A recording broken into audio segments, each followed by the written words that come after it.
Hello learners, and welcome to the 56th lecture in this NPTEL course on 20th century poetry. In the previous lecture, I have provided a detailed reading of the poem Daddy by Sylvia Plath. I will take a few minutes to wrap up that discussion and finally conclude our study of Sylvia Plath before moving on to the next poet in this study. The last two stanzas of the poem Daddy are among the most powerful sentences, among the most powerful arrangements of words in the English language, and they gain weight, they gain momentum from both the previous stanzas in this poem as well as the four other poems which, along with Daddy, makes a series of five elegies for her father, which I have identified.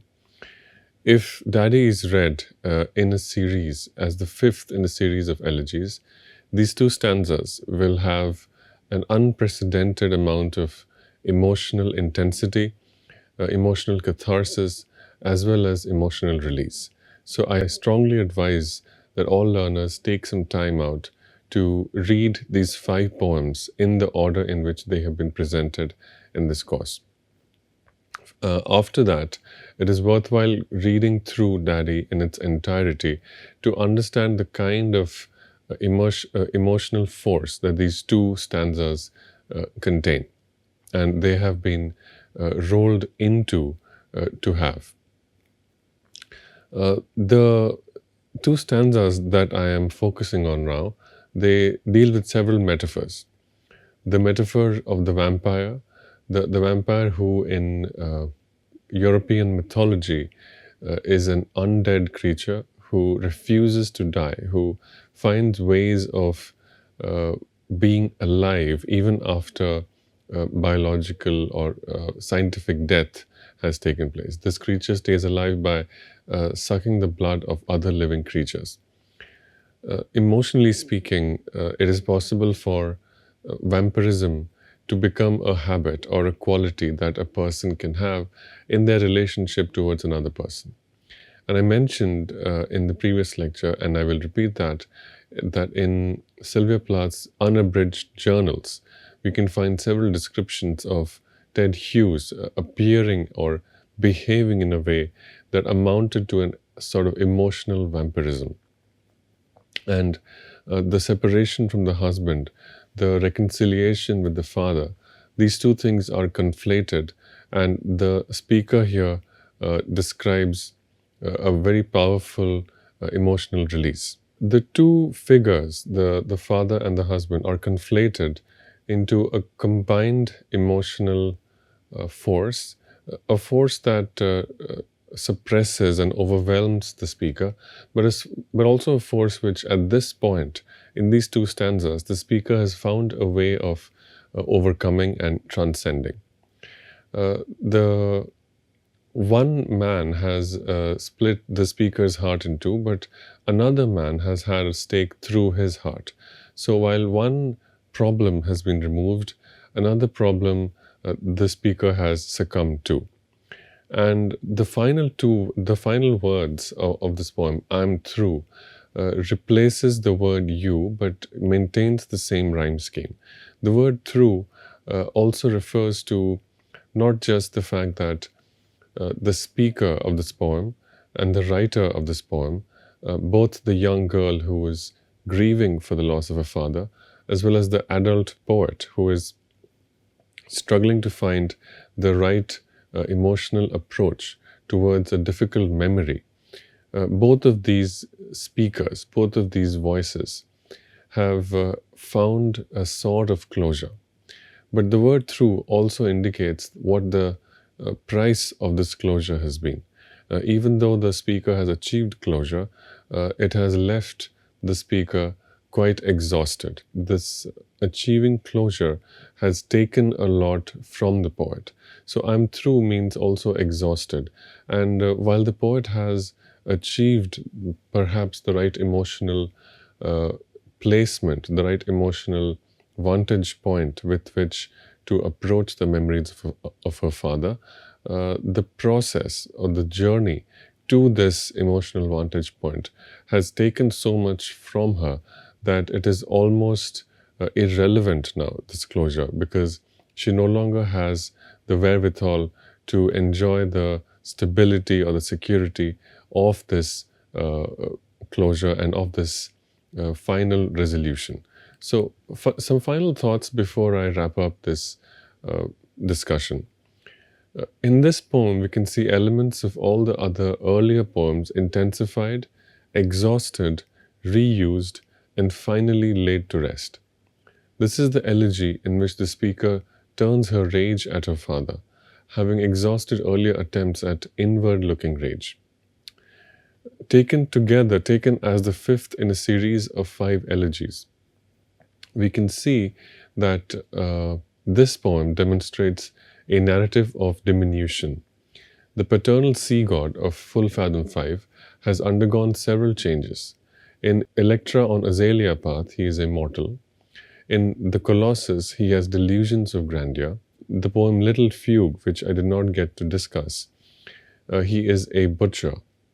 Until in Daddy, the poem which I'm discussing now, he is devil and not God. So there is a continual sequential fall in stature of this figure. There is also a startling rhetorical range in this poem, Daddy. The tone moves from extremes. On one hand, we see instances of a nursery rhyme style of narration. On the other hand, we also see the use of language which seems to borrow the style of ritual exorcism. We also see language of an adoring supplication. And finally, we also see enraged cursing. Additionally, linguistic registers are also quite diversely brought together in this poem. We see a lot of German words used, but these German words do a very specific and strategic task. They signify the attitudes, both political as well as emotional, that the young girl associates with her father.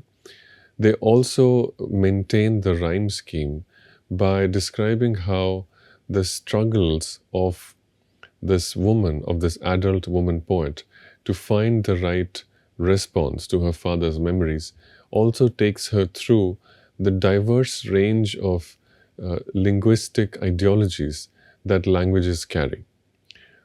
It also takes her through certain emotional and political stances of fascism, as the history of the 20th century associates German very strongly with Nazism and fascism. We also see the speaker and poet undertake a journey from the symbolic to the imaginary. The imaginary, as I've spoken earlier in psychological contexts, the imaginary refers to a stage when the child is not able to make a distinction between its own body and that of the mother. This phase comes to an end with the beginning of what is called the symbolic stage. The symbolic stage is the stage that the psychoanalyst Jacques Lacan describes as the entry into language. This is also the entry into patriarchy, because in many cultures, this is the stage when the child is cut off, deprived of access to the mother's body, and realizes that the controlling influence is exerted by the figure of the father. So this, the use of the German language in the poem Daddy gives us a very allegorical and accurate picture of how the symbolic is both a psychological as well as a linguistic stage. The use of languages in Daddy also reminds us of the way French feminists, including chiefly the scholar Hélène Cixous, has described how the languages of the father or languages of patriarchy threaten to carry the poem away like a train, especially those that took Jews to the concentration camps. There's also a paradox. The paradox in Daddy emerges from the fact that the resistance to the father's violence can be built from the resources provided by the same violence that the father at some point stood as a symbol of. Plath and the speaker appropriates through this poem the things that she despises in her father. The two sentences with which the poem begins, "Daddy, I have had to kill you. You died before I had time," refers both to the childhood fantasy of killing her father, which was simply a child's reaction to the forceful injunctions from the father. But "You died before I had time" refers to the adult woman feminist's grieving position, in which she describes how she did not get enough time to accumulate memories, but also to accumulate information and data and fragments with which she could ensure that she would have a sustainable emotional life after the loss of her father. The need and the appropriate time for killing her father was there, but it was difficult to find. This is the struggle. These two sentences convey that she struggles to find the appropriate time and the appropriate emotional stance for remembering her father. The phrase is "red heart," which refers to her marriage with Ted Hughes, as well as "fat black heart," which refers to the associations with fascism and the kind of obedience that Otto Plath demanded, at least in Sylvia Plath's memory of Otto Plath. The ending of this poem exceeds all 20th century and mid-century elegists, even the most radical elegists, by describing the object of her elegy, with its rhetorical violence, as a necessary act of demonization and imaginative murder. The poem continues to shatter canonical elegiac conventions.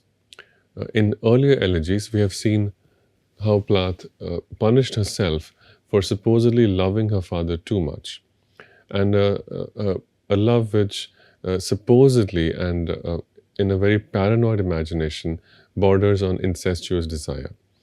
Now, all of those emotions have been replaced. Now, the speaker turns on her father with an almost sadistic violence. In both cases, the speaker rejects any substitutive connection with the dead man. In the last stanza, anapestic lines are used. The anapest is a rhyme scheme in which two unstressed syllables are followed by one stressed syllable. It is usually used in comedy and for describing light-hearted or funny subjects. But in this case, this rhyme scheme is used to describe a very, very difficult, painful subject, which is the necessity for demonizing the father and the utility of such a demonization. It allows the poet to engage in an imaginative act of murder.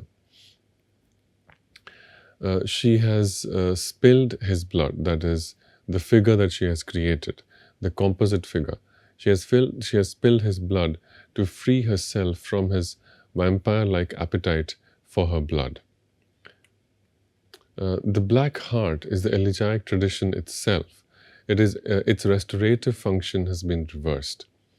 The black heart is the reversal and the destruction of the narrative of restoration which we find in the typical elegy.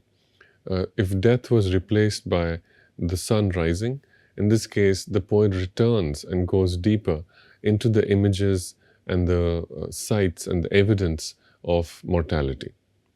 The words "I'm through" describes the toll that this exorcism has taken on the patient.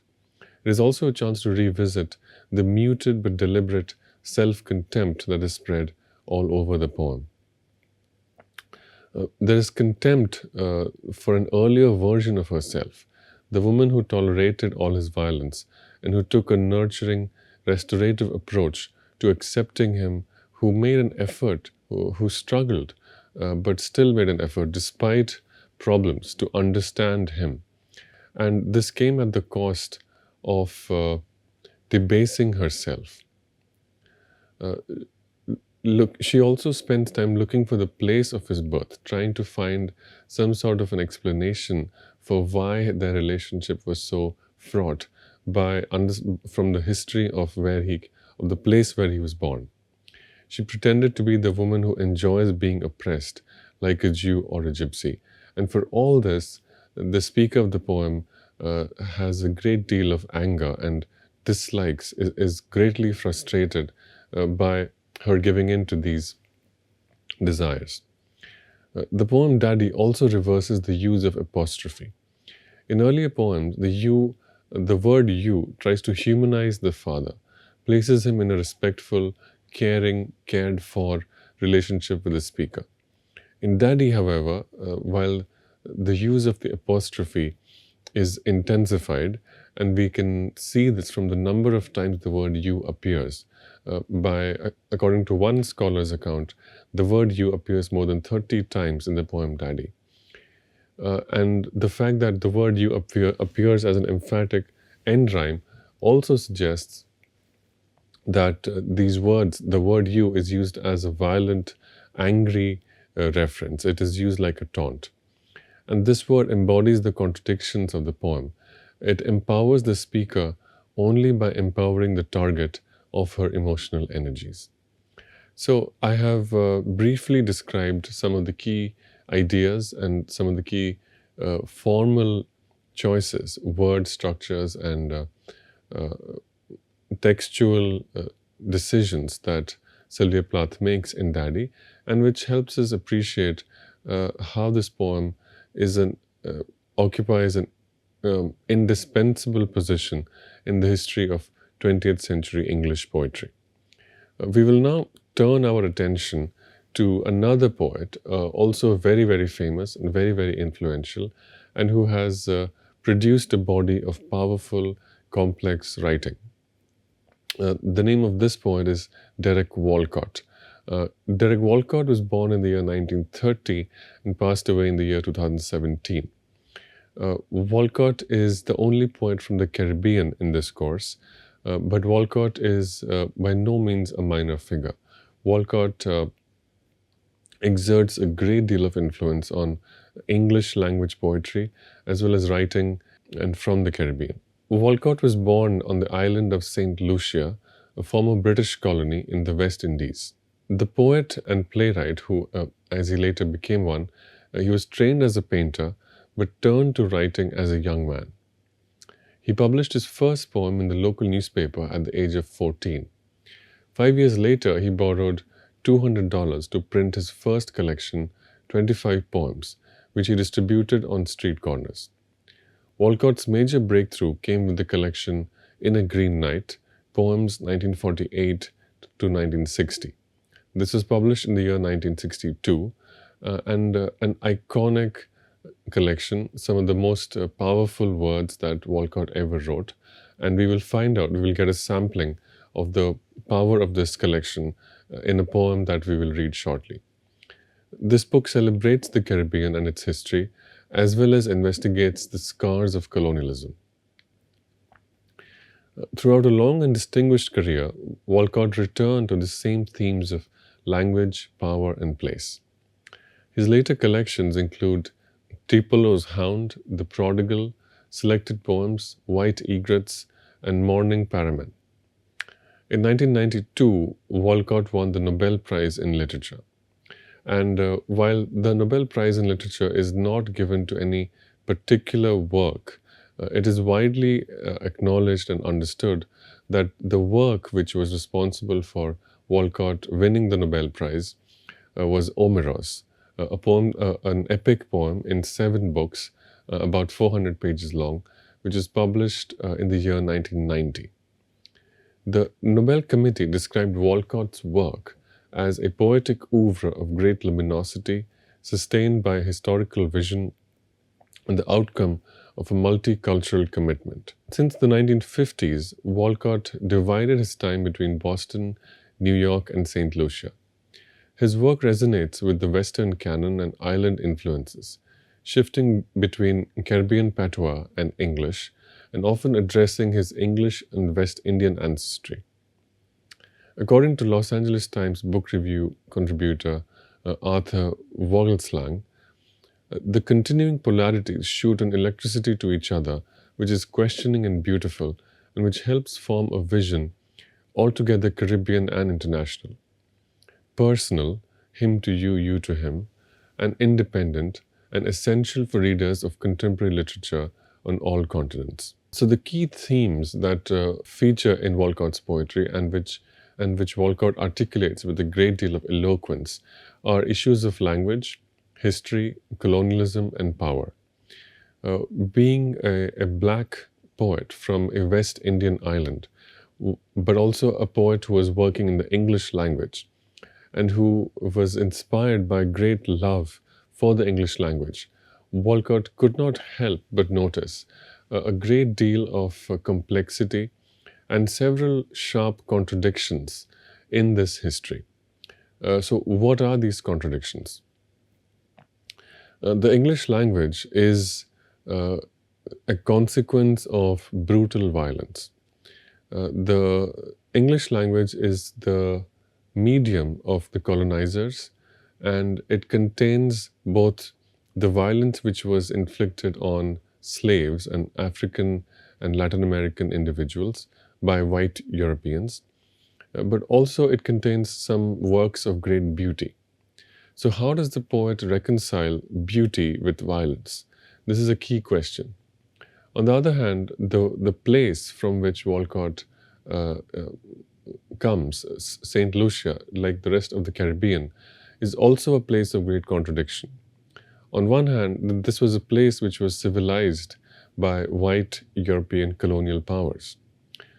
The legacy of that history can be felt even today. Tourism is a great industry there. Tourism continues to replicate the violence of colonialism.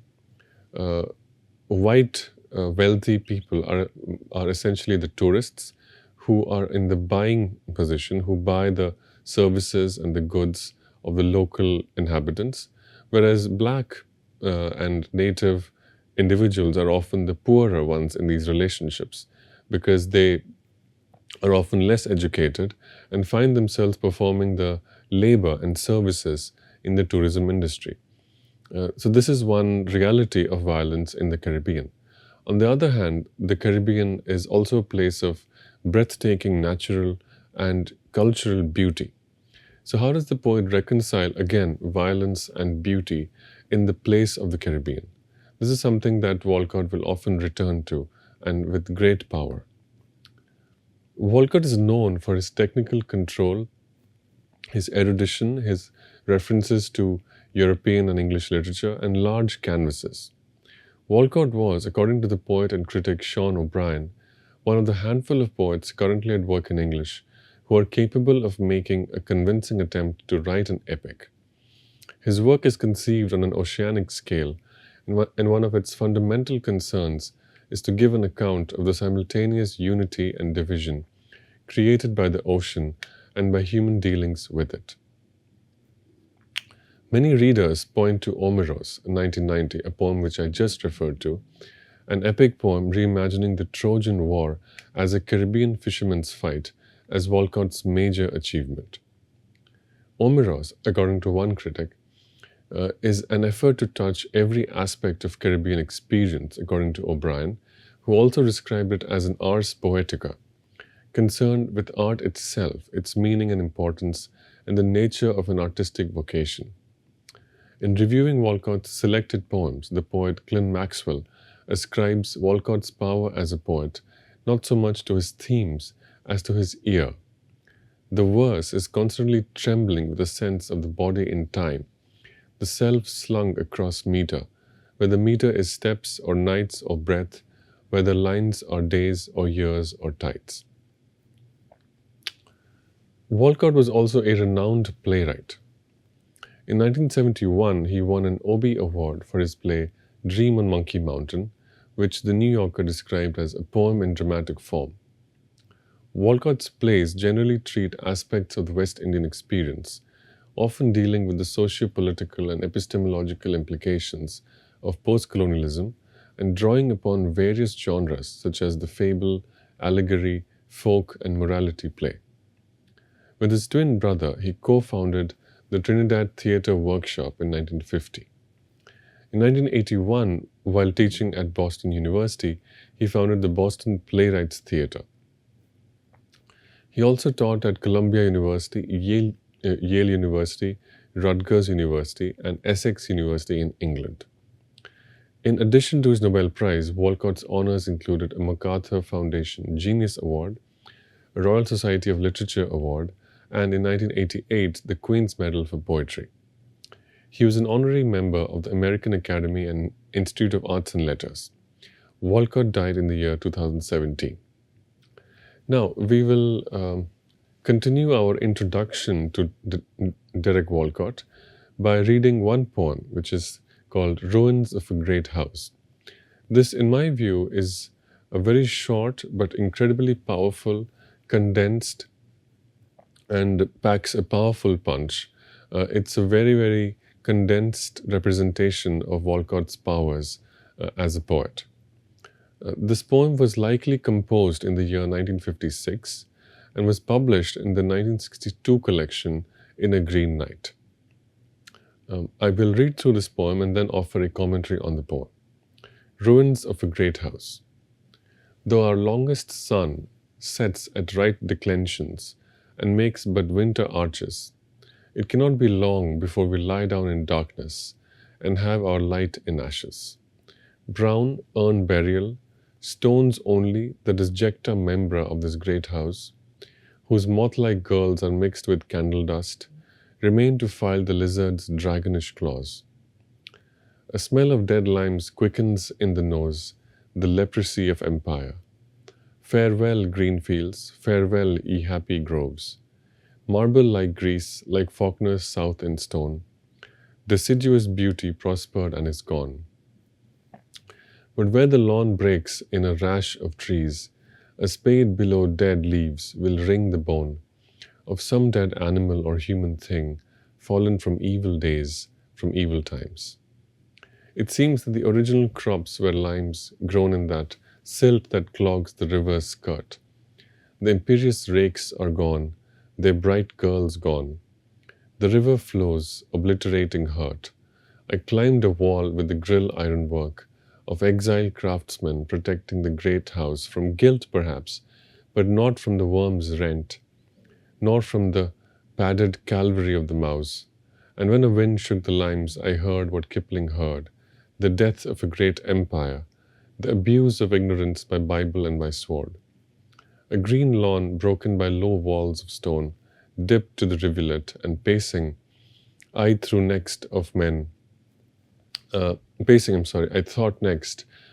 like Hawkins, Walter Raleigh, Drake, ancestral murderers and poets, more perplexed in memory now by every ulcerous crime.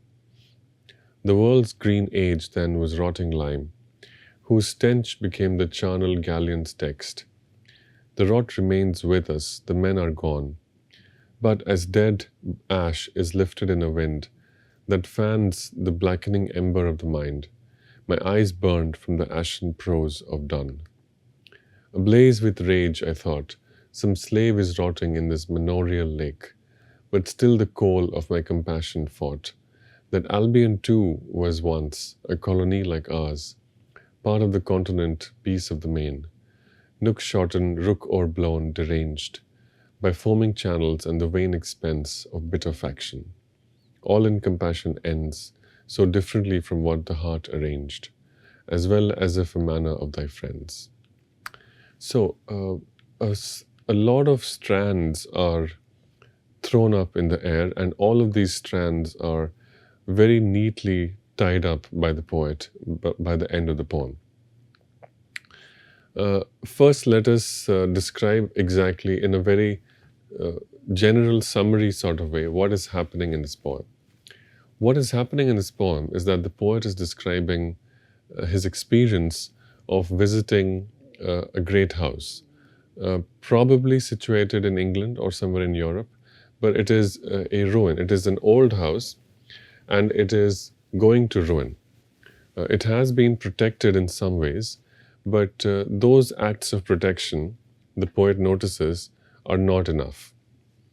The architects or the housekeepers have done quite a bit to ensure that this house uh, does not fall to the ground, does not decompose. But the poet notices that if physically the house is maintained in good shape, emotionally or intellectually, the house stands for a great deal of cultural history. The house stands for the legacy of colonialism, the history of colonialism. The house stands for what colonialism means in the world today. And once the poet has understood the house as a metaphor, as a symbol for colonialism in this way, the house is in a state of great ruin. Even though it is physically protected from crumbling to the ground, uh, metaphorically, emotionally, intellectually speaking, the house is in a very, very decaying and dilapidated condition. It is this contradiction and it is this simultaneous juxtaposition of both well being, that is, stability, security, as well as a great deal of decay that the poet combines in his emotional journey that he describes in this poem. It's an emotional journey because the poet is filled with great sadness, but also compassion. The poet is filled with anger at the violence inflicted by white colonialists, European powers, on people like himself. But on the other hand, the poet is also filled with compassion because the poet sees how pathetic a condition that colonial force is in today. So while at one point the English or the Europeans may have colonized Africans, today, like this house which is abandoned, England also is in a very dilapidated condition. So the poet struggles with his own impulse to give adequate space to his anger at the injustice of colonialism, but also his own compassion at European powers who are today and who, in history, at some point also were themselves in a very pitiable state. So, this is the general summary of what happens in the poem and the emotional arc that the poem describes. I will describe the details and I will explain how this arc and this summary is manifested in the words of this poem with a detailed study in the next lecture. Thank you.